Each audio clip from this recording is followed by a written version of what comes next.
Olá, sejam bem-vindos ao programa Espiritismo e Vida.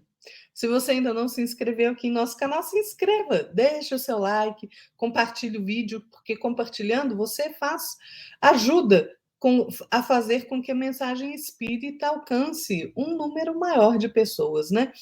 Trazendo tanta consolação, porque ela traz muito entendimento.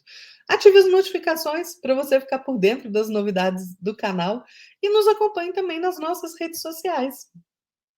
É, Hoje nós vamos falar aqui sobre escolhas, né? É um assunto muito importante, porque tudo é escolha e consequência, né? E claro, a gente sempre pede a inspiração de nosso Senhor Jesus Cristo para as nossas reflexões, dos espíritos superiores, para que sejam reflexões, né, produtivas, sensatas, que façam sentido e toquem o nosso coração, não é?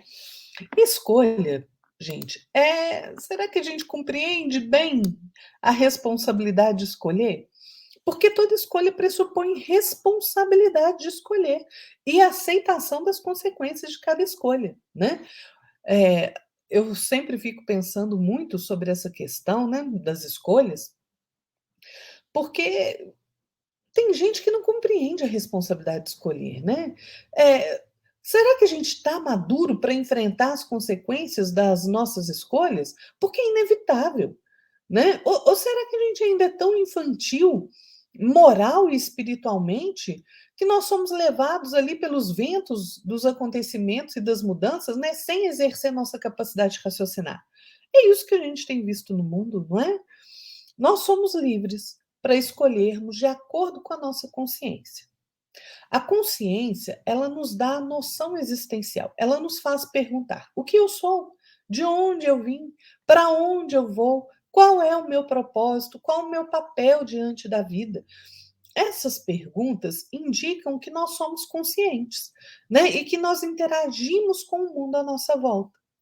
Além desse aspecto de consciência, a gente pode analisar o homem sobre o aspecto da inteligência também, né? Dos sentidos, da capacidade de se relacionar, né? Então, a inteligência, ela diz respeito à nossa capacidade de raciocinar, claro, né? De analisar, de estabelecer relações lógicas. Os sentidos são os meios de manifestação da nossa consciência, né? Bem como ferramentas de integração do homem com a natureza, com o mundo à sua volta.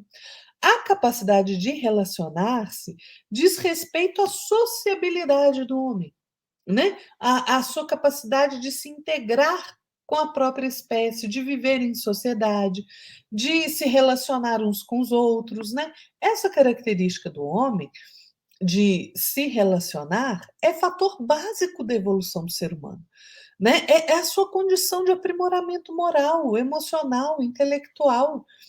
A esses fatores, a gente precisa acrescentar o aspecto espiritual, né? Porque o aspecto espiritual, ele proporciona ao homem a noção de imortalidade do espírito, né? A compreensão da característica transcendental da existência.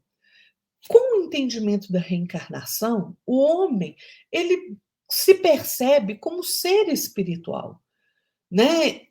E o ser espiritual que está em evolução constante.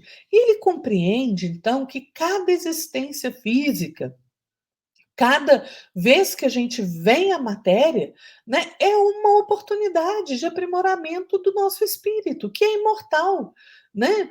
E também é uma oportunidade de despertamento da nossa consciência. É através dos dramas da vida que nós despertamos lentamente para a noção da espiritualidade, né? Conforme nós vamos passando pelas experiências da vida, a gente percebe que nós vamos acumulando medos, angústias, traumas, tristezas, infelicidades, né? À medida que a gente vai amadurecendo emocional e intelectualmente, nós damos conta de que, né, que toda essa bagagem que nós trazemos, alegria, tristeza, medo, trauma, né, é consequência das escolhas que nós fazemos durante a nossa existência. Acrescentando o fator espiritual nessa equação, nós passamos a entender que é necessário ultrapassar o domínio das experiências, que muitas vezes, equivocadamente, a gente acha que é puramente material, né? Então é preciso despertar para a realidade do ser consciencial e imortal. Só assim nós vamos alcançar a autorrealização e vamos superar as dificuldades íntimas.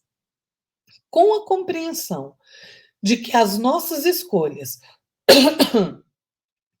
de ontem determinam o nosso hoje e que nossas escolhas de hoje definem o nosso amanhã, a gente passa a perceber que uma transformação em nossa vida é necessária se a gente quiser viver melhor, né? Essa transformação, ela deve reestruturar valores, deve despertar a consciência do ser imortal, permitindo que a gente faça escolhas mais ajustadas aos princípios, né, morais e éticos que devem pautar a nossa existência. Vamos lembrar do que Paulo disse lá em Efésios 4:22? Quanto à antiga maneira de viver, vocês foram ensinados a despir-se do velho homem, que se corrompe por desejos enganosos, a serem renovados no modo de pensar e a revestir-se do novo homem, criado para ser semelhante a Deus em justiça e em santidade, provenientes da verdade. Então, o que é santificar-se? Quando a gente fala santificar-se, né, tem gente que arrepia os cabelos, né? Gente, santificar-se é simplesmente se depurar, se melhorar, buscando um estado de virtudes. Esse é o nosso propósito, né? O entendimento da realidade espiritual faz com que nós percebamos a nossa própria responsabilidade diante do mundo, diante de nós mesmos, diante do próximo e diante de Deus. A nossa responsabilidade é inerente a cada escolha que fazemos. Toda escolha afeta não só a nossa vida, mas a realidade na qual nós estamos inseridos. É com a mudança de entendimento da realidade interior que nós conseguimos superar os limites tão acanhados do nosso personalismo, né, dos desequilíbrios íntimos, através da nossa transformação moral. É através do conhecimento, do amor e do servir que nós vamos aprendendo a nos localizar no mundo em que nós vivemos e atuar no palco da vida, com consciência de que somos nós os responsáveis pela nossa própria evolução. Né? Então a gente precisa entender como é que nós fazemos nossas escolhas. Quais valores eu estou carregando na minha mente, no meu coração? Porque as escolhas são, sim, relativas aos valores que carregamos e defendemos. Né? Então, somente buscando evoluir e reajustar os valores que carregamos aos princípios da lei de amor e justiça do Pai, Criador de tudo que existe, é que é possível escolher melhor.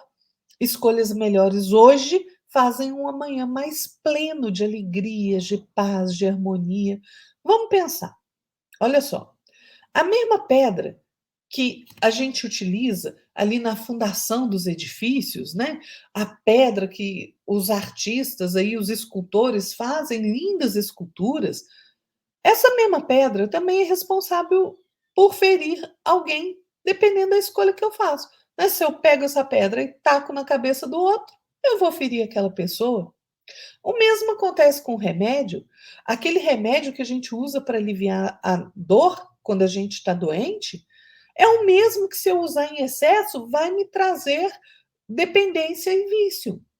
O fogo, por exemplo, que a gente utiliza para aquecer, para cozinhar os alimentos, né, para afastar a escuridão, para afastar as trevas, é o mesmo que causa incêndio. Só depende da escolha que eu faço.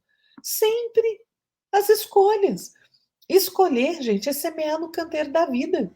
E se a semeadura é livre, a colheita, porém, não, ela é obrigatória. Ninguém semeia urtiga e colhe margarida. Né? Nós estamos vivendo aí um período conturbado, afinal, nós estamos ali estamos vivendo o final de uma transição planetária, é um período de profundas transformações essenciais para o progresso da humanidade, né? saneamento de fatores de perturbação e desequilíbrio no planeta. Emmanuel, no livro Encontro Marcado, fala sobre essa questão. Ele diz: nesses momentos de transformações essenciais, é compreensível que a Terra se pareça com uma casa em reformas. Né? Não fica tudo bagunçado quando a gente está reformando a casa da gente? É um período de reajustamento de valores tradicionais, do reexame de todas as coisas, para que se revalidem os recursos autênticos da civilização, livres de falsos conceitos de progresso, para que a vida siga mais simples e mais livre, mas mais responsável e mais culta. Né? Vamos nos lembrar de Jesus, que nos alertou: nesses tempos vos entregarão a tribulação e vos matarão, e sereis odiados de todos os povos por causa de meu nome. É o que a gente tem visto no mundo de hoje: perseguição àqueles que professam seguir os preceitos do Evangelho de Jesus Cristo. A responsabilidade de viver esses dias é nossa. A responsabilidade de fazer escolhas boas em todos os aspectos da vida é nossa. Compreender que a causa desses males que afligem o mundo e nos afligem, que a luta de ideias que nós enfrentamos, que o sofrimento pelo qual nós estamos momentaneamente passando, ele é legítimo, porque é colheita da nossa própria semeadura ao longo do tempo, tanto individual como coletivamente. Não há como passar por esse período sem comoção, né? Porque as mudanças que se devem realizar no seio da sociedade são mudanças na política que comandará o mundo futuro. Essa política que tem toda a sua base no Evangelho de Jesus.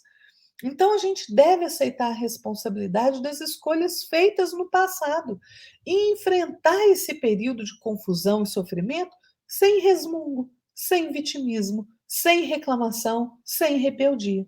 Mas vamos ter em mente que as escolhas que a gente faz hoje definem o nosso futuro, para a luz ou para as trevas. A escolha é de cada um de nós. Fiquem todos na paz de nosso Senhor Jesus Cristo e até a próxima. Tchau.